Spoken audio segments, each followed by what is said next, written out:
मेरी बेटी high school में पढ़ रही थी तो इसने उसका जीना दुश्वार कर दिया। घर में घुस करके गाली गलौज और बेटी के साथ भ्रष्टाचार की। वहाँ कॉलेज में घुस करके इसने इस तरीके से भ्रष्टाचार की और बेटी के साथ ये कहिए कि बेटी ने चिल्लाया, वरना उसका अपहरण भी हो सकता था। बाहर कार लगी हुई थी।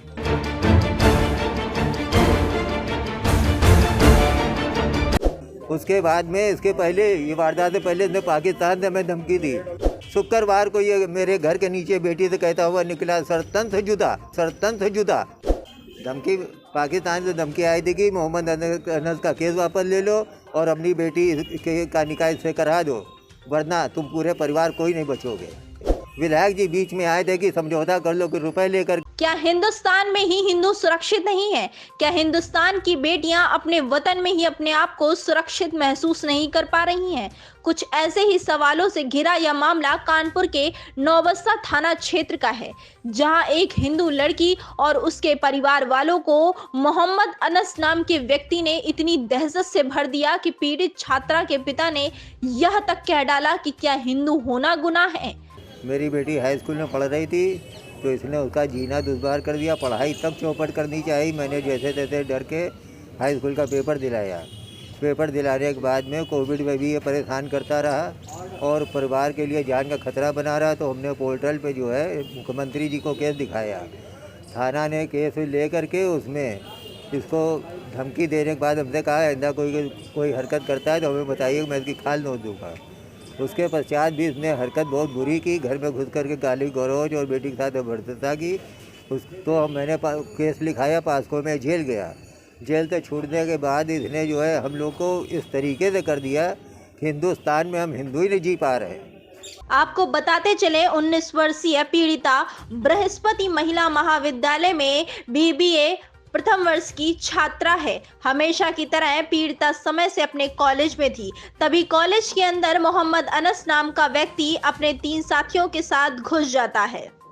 छात्रा का हाथ पकड़कर उसके साथ घिनौने तरीके से छेड़छाड़ करने पर उतारू हो जाता है। छात्रा के विरोध करने पर अनस गंदी गालियां बकते हुए तेजाब फेंककर चेहरा खराब करने की और घर वालों को जान से मारने की धमकी दे देता है। और यही नहीं, मुसलमान बनकर उसकी बेगम बनने का दबाव डालता है। पूरा मामला कॉलेज के सीसीटीवी कैमरे में कैद हो गया। मौजूदा शिक्षकों और छात्रों ने पीड़िता को अनस से छुड़वाया और कॉलेज परिसर से अनस व अन्य साथियों को बाहर निकाला। वहाँ कॉलेज में घुस करके इसने इस तरीके से भ्रष्टाचार की और बेटी के साथ ये कहिए कि बेटी ने चिल्लाया, वरना उसका अपहरण भी हो सकता था। बाहर कार लगी हुई थी। बाद में हमें पता चला कि बाहर कार लगी हुई थी, अपहरण कर लेता।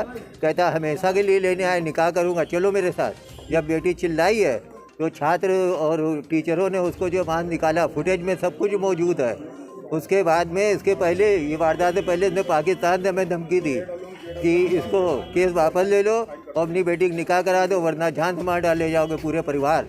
ये पाकिस्तान की धमकी और ये पाकिस्तान का नंबर मेरे पास मौजूद है।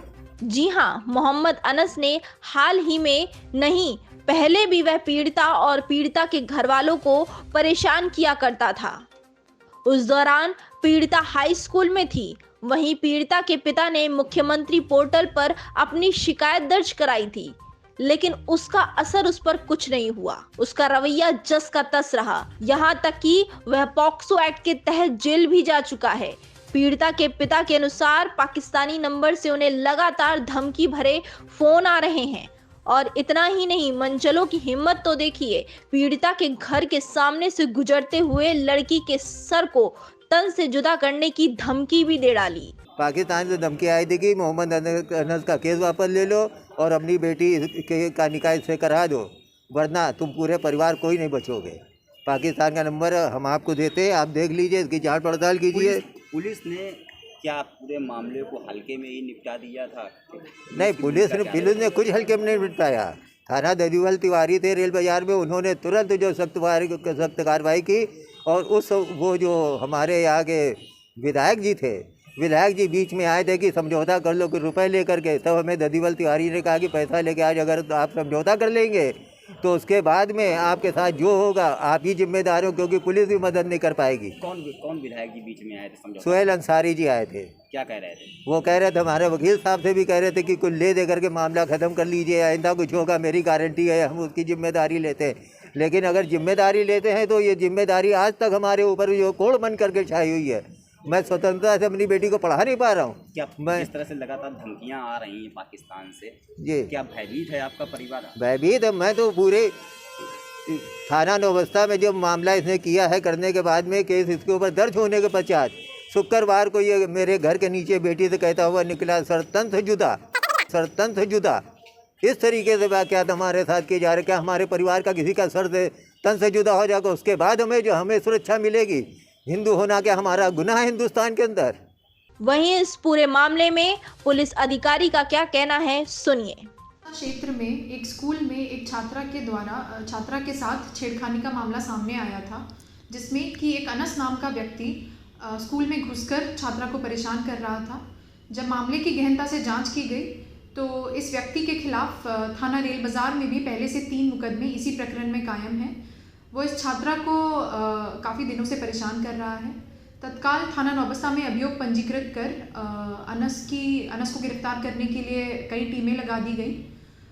कल दिनांक 8 जनवरी 2023 को अनस को गिरफ्तार कर लिया गया है और इस प्रकरण में कठोरतम वैधानिक कार्रवाई अनस के खिलाफ की जाएगी। इसमें गुंडा की कार्रवाई कर उसे जिला बदर भी कानपुर पुलिस के द्वारा किया जाएगा।